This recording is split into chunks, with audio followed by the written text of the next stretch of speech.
Deux geysers, comme un panache de fumée blanche projeté à plusieurs mètres de hauteur. L'objectif, évacuer les congères qui peuvent s'effondrer sur les rails. 3 ans que ce chasse-neige à turbine n'était pas sorti de son hangar à Aurillac.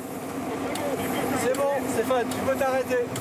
L'outil n'intervient qu'en cas de chute de neige exceptionnelle. Il peut traiter jusqu'à 2,50 m de hauteur. Petite révision aujourd'hui pour ne pas perdre la main.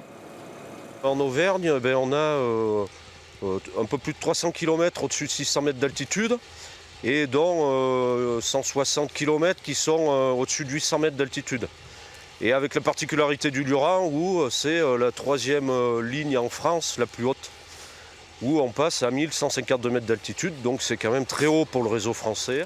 Hier soir, il a encore neigé et tôt ce matin, il a fallu lancer le wagon chasse-neige avant l'arrivée du premier train de voyageurs.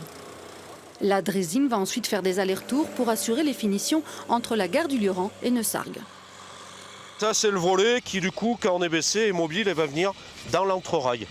Et cette lame, donc, va venir en appui sur le rail et va permettre de dégager vraiment la voie à ras et ça permettra d'espacer les interventions. Donc après, on peut avoir une chute de neige de 15 cm et on recommence. Tout est dégagé avant 9h48 et l'arrivée du TER en provenance d'Aurillac. La gare du Lioran est la seule d'Europe à débarquer les skieurs au pied des pistes.